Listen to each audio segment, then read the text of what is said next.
জীবনে রাজা মহারাজাদের প্রাসাদ সামনে থেকে হয়তো স্বচক্ষে দেখিনি, তবে আজকে যা দর্শন করছি এটা কোনো প্রাসাদের চেয়ে কম নয়।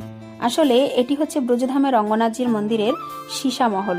সম্পূর্ণটাই পরিপূর্ণ কাজ দিয়ে তৈরি, আর এর ভেতরে ঢোকা মাত্র একটা রাজকীয় ছোঁয়া রয়েছে।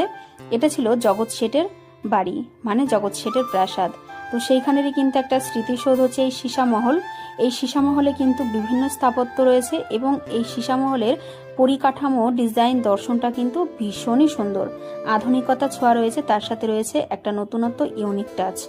তো যাই হোক, আপনারা দর্শন করুন। আমি তো ফার্স্ট টাইম এই সীসামহলে প্রবেশ করে আমি নিজে নিজে পুরোপুরি একদম স্তম্ভিত হয়ে গেছিলাম যে এত সুন্দর কোনো কিছু হয়।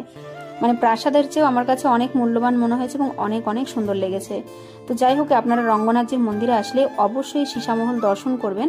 এবং এই ব্রজধামে রঙ্গনাথজির মন্দির কিন্তু ভীষণই ভীষণই ফেমাস আর খুবই সুন্দর লাগবে। তো দেখুন, রাধা মাধব রয়েছে এই সীসামহলের ভেতরে, আর এখানটায় জগৎ শেঠের বিভিন্ন স্মৃতিসৌধ রয়েছে।